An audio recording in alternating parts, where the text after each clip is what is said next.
तहरीक इंसाफ के intra party इंतखाबात, barrister Gohar Ali Khan बिला मुकाबला चेयरमैन पीटीआई मुंतखब, उमर अयूब बिला मुकाबला पीटीआई के मरकजी जनरल सेक्रेटरी बन गए। डॉक्टर यास्मीन राशिद का बतौर पीटीआई पंजाब सदर इंतखाब, अली अमीन गंडापुर केपी, हलीम आदिल शेख सिंध, मुनीर अहमद बलोच बलोचिस्तान में तहरीक इंसाफ के सदर बन गए।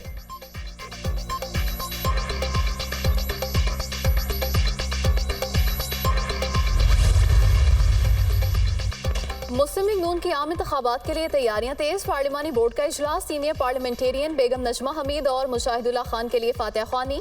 मुल्क और पार्टी के लिए खिदमात पर खिराज अकीदत पेश। आज उम्मीदवारों के नामों का हतमी फैसला और टिकटें जारी होने का इम्कान। नवाज शरीफ की उम्मीदवारों से मुलाकात, आम इंतखाबात के लिए सरगोदा डिवीजन के मुमकिन उम्मीदवारों के इंटरव्यूज। इजलास में राना सनाउल्लाह समेत अहम रहनुमा भी शरीक।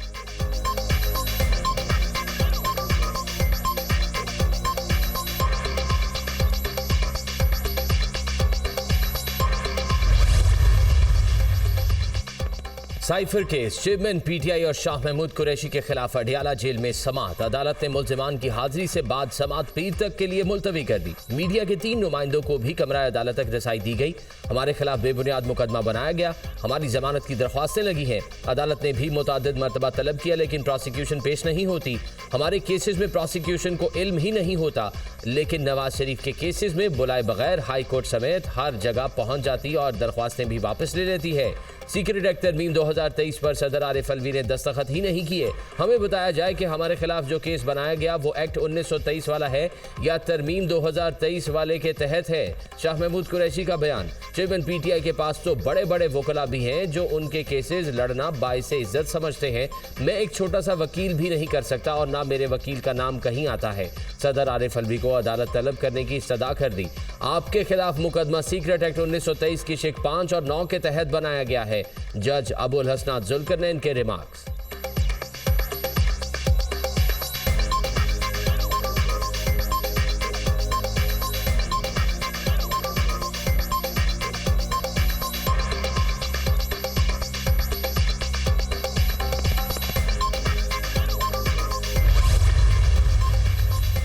आमदन से जायद असासाजात रेफरेंस, अदालत ने साबिक वज़ीर आज़म के मुशीर अहद शीमा की बरियत की दरख्वास्त पर फैसला महफूज कर लिया। एहतसाब अदालत लाहौर के जज मलिक अली जुल्करनैन अवान ने फैसला महफूज किया। अदालत 8 दिसंबर को महफूज किया गया फैसला सुनाएगी। नैब की जानिब से वारिस अली जंजुआ एडवोकेट ने दलाइल दिए। अहद शीमा ने रेफरेंस में बरियत की दरख्वास्त दायर कर रखी है। चौधरी परवेज इलाही और मोनस इलाही के खिलाफ ठेकों में किकबैक्स की तहकीकात मुकम्मल। नैब ने 1 अरब 23 करोड़ रुपए से जायद का रेफरेंस दायर कर दिया। परवेज इलाही और मोनस इलाही मरकजी मुलजिम नामजद। तमाम मुलजिमान कौमी खजाने को नुकसान पहुंचाने में मुलविस पाए गए। परवेज इलाही ने अपने ओहदे का नाजायज इस्तेमाल किया और किकबैक्स और रिश्वत वसूल की। मोनस इलाही के सेक्रेटरी सुहेल अवान और 2 साबिक सरकारी मुलाजमीन परवेज इलाही और दीगर के खिलाफ वादा माफ गवाह बन गए। गुजरात के लिए गैर कानूनी तौर पर 116 तरक्याती स्कीमें मंजूर कराई गई। परवेज इलाही ने सबसे ज्यादा 74 करोड़ 45 लाख रुपए से जायद रकम रिश्वत और किकबैक्स की मद में वसूल की। परवेज इलाही की वजारत आला के दौरान उनके फैमिली मेंबरान ने 304 मिलियन से जायद रकम अपने जाती अकाउंट्स में जमा कराई। मुल्जिमान कसूरवार करार पाए गए। ट्रायल करके सजा सुनाई जाए। नैब की रेफरेंस में इस्तदा।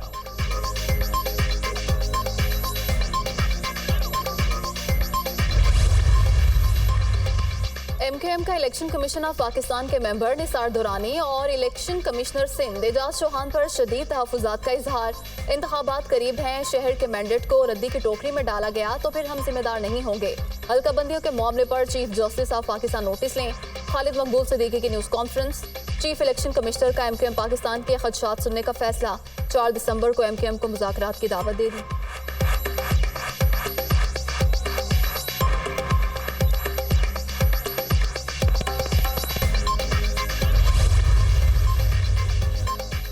इस्लामाबाद हाई कोर्ट ने शीरी मजारी का नाम पासपोर्ट कंट्रोल लिस्ट से निकालने की दरख्वास्त पर तफसीली फैसला जारी कर दिया। अदालत का 1 हफ्ते के अंदर शीरी मजारी का नाम पासपोर्ट कंट्रोल लिस्ट से निकालने का हुक्म।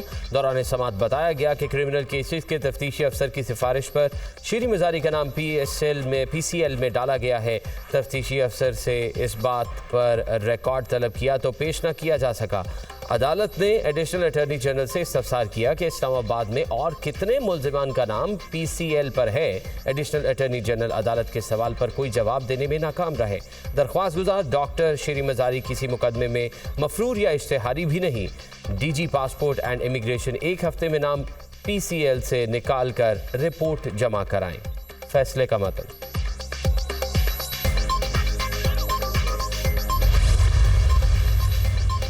जमान पार्क में पुलिस पार्टी पर हमले का केस, सनम जावेद की जमानत मंजूर। लाहौर की इंसदादी दहशतगर्दी अदालत ने जमानत बाद गिरफ्तारी पर समाअत की। सनम जावेद को ज़िम्नी बयान की रोशनी में मुकदमे में नामजद किया गया। उनके कॉल रिकॉर्ड से पता चला कि वो पुलिस ऑपरेशन के दिन सारा दिन जमान पार्क में थी।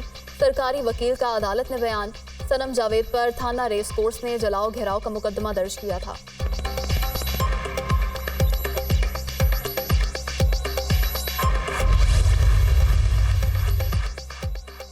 निगरान वज़ीर आज़म आज वर्ल्ड क्लाइमेट एक्शन समिट में पाकिस्तान को मौक़िफ़ बयान करेंगे।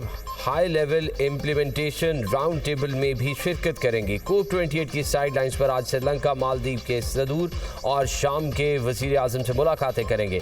अनवारुल हक काकड़ की bill and Melinda Gates foundation के को चेयरमैन बिल गेट्स से मुलाकात भी शेड्यूल। वज़ीर आज़म पाकिस्तान पवेलियन में होने वाली तकरीब में शिरकत करेंगे। निगरान वज़ीर आज़म की गुज़िश्ता रोज़ भी साइड लाइन मुलाकातें। IMF MD क्रिस्टलिना जॉर्जिवा से मिले, अहम उमूर पर तबादला ख्याल किया गया। IMF ने मौशू टीम से आइंदा माली साल के लिए शराइत मनवा ली। आइंदा माली साल के लिए FBR का टैक्स हदफ 11,000 अरब से ज़ायद रखने पर इत्तफाक। वफाकी हुकूमत के अखराजात 16,500 अरब तक होंगे। कर्ज और सूद की अदायगियों पर आइंदा माली साल 9,500 अरब रुपए से ज़ायद होंगे। आइंदा माली साल दिफाई अखराजात का तखमीना 2100 अरब रुपए तक लगाया गया है। सूबों को आइंदा माली साल 5,320 अरब रुपए जारी किए जाएंगे। MEFP में आइंदा माली साल मालियाती खसारा 9,000 अरब रुपए से ज़ायद रहने का तखमीना लगाया गया है।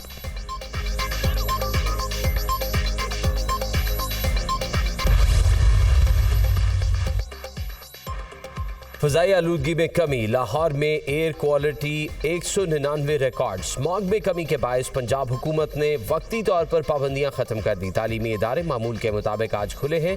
शहर की तमाम मार्केट्स, कारोबार, रेस्टोरेंट्स भी ओपन। इसराइल और हमास के दरमियान झड़पें दूसरे रोज भी जारी। 7 रोज़ा जंगबंदी के बाद इसराइल फौज का एक बार फिर बर्बरियत का मुजाहरा। गजा के शुमाल और जनूब में इसराइली तैयारों की शदीद बमबारी। 200 अहदाफ को निशाना बनाया गया। 186 फ़लस्तीनी शहीद, 589 अफराद जख्मी हो गए। आलमी ताकतों की जंगबंदी की कोशिशें जारी।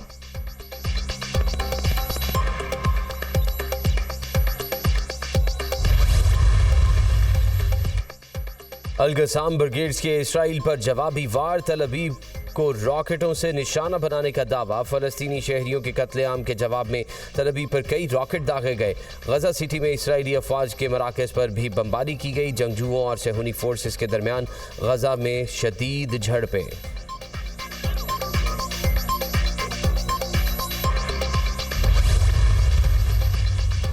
आलमी इदारों ने गजा पर दोबारा इसराइली जारहियत को तशवीशनाक करार दे दिया। गजा में अस्पतालों के मनाजिर भी हॉरर फिल्मों जैसे हैं। इसराइल के ताज़ा हमलों से लगता है कि दोबारा बच्चों के कत्लेआम की मंजूरी दे दी गई। इसराइल की गजा के खिलाफ जंग तबाहकुन है, अब इसे रोकना होगा। अक़वाम मुत्तहिदा में कमिश्नर इंसानी हकूक़ का गजा में बमबारी पर इजहार तशवीश।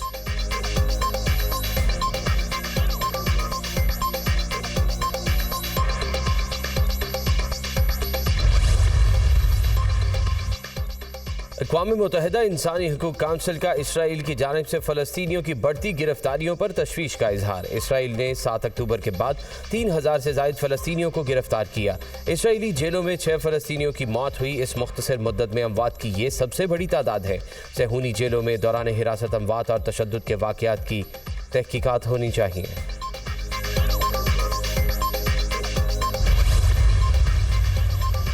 अमरीकी वज़ीर ख़ारजा एंटनी ब्लिंकन ने गजा में महफूज और पायदार अमन को वक्त की अहम ज़रूरत करार दे दिया। कहते हैं अरब ममालिक के वज़ीर ख़ारजा से गजा के मुस्तक़बिल पर मुलाकातें तामीरी रहीं। तमाम तर बातचीत गजा की पट्टी पर मरकूज रही। एंटनी ब्लिंकन की कॉप समिट में शिरकत के बाद दुबई में न्यूज़ कॉन्फ्रेंस।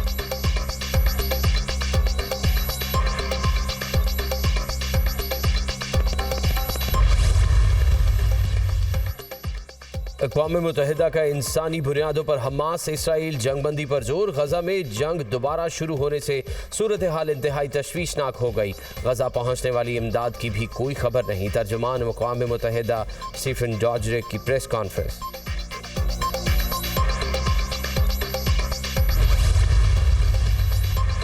इमदाद न पहुंचने पर फलस्तीनी शदीद मुश्किलात का शिकार। इमारतें और इंफ्रास्ट्रक्चर मुकम्मल तबाह, मकान खंडर बन गए। फलस्तीनी खाने और पानी की एक एक बूंद को तरस गए।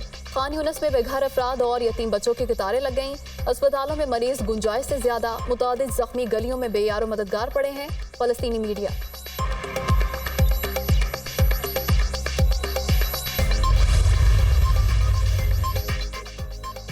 तुर्क सदर की इमाराती हम मनसब सदर शेख मोहम्मद बिन जायद अल नहयान से मुलाकात। हमास से इसराइल जंगबंदी मुआहदे में तौसी न होने पर बातचीत। तैयब एर्दोगान की मुस्लिम दुनिया को मुत्तहिद होकर काम करने की जरूरत पर जोर। मुलाकात COP28 समिट के दौरान साइडलाइन पर हुई।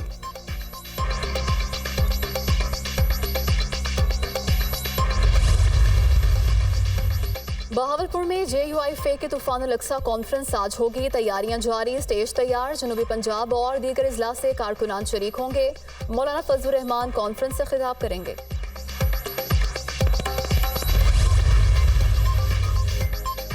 महंगाई के बोझ तले दबे अवाम की मुश्किलात में इजाफा। नवंबर के दौरान महंगाई की शरह में 2.7% का इजाफा। गिरानी की शरह 29.23% रही। एक माह के दौरान गैस चार्जेस में 280% से जायद इजाफा। टमाटर की कीमतों में 60.42%, आलू 14.92%, चाय 12.95% महंगी हुई। प्याज 12.32% और अंडे 7.15% महंगे हो गए।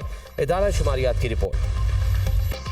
दुनिया न्यूज़ के 15 साल मुकम्मल होने पर हेड ऑफिस और ब्यूरो ऑफिस में तकरीबात। लाहौर हेड ऑफिस में कारकुनों ने मिलकर केक काटा। इस्लामाबाद ऑफिस में निगरान वज़ीर इत्तलात मुर्तज़ा सोलंकी, निगरान वज़ीर मजहबी उमूर अनीक अहमद की तकरीब में शिरकत। लाहौर में निगरान वज़ीर आला पंजाब मोहसिन नकवी ने केक काटा और दुनिया न्यूज़ के लिए नेक ख्वाहिशात का इजहार किया। कराची ब्यूरो में गवर्नर सिंध कामरान टिसोरी, PP रहनुमा सईद गनी और लीगी रहनुमा निहाल हाशमी ने केक काटा। दुनिया मीडिया ग्रुप के प्रेसिडेंट कामरान खान भी मौजूद। पेशावर ब्यूरो में केक काटने की तकरीब में गवर्नर खैबर पख्तूनख्वा हाजी गुलाम अली शरीक हुए। मुजफ्फराबाद में वज़ीर आज़म आज़ाद कश्मीर चौधरी अनवारुल हक का बीना अरकान के हमरा सालगिरह तकरीब में शरीक हुए। लंदन और मैनचेस्टर में भी सालगिरह के केक काटे गए।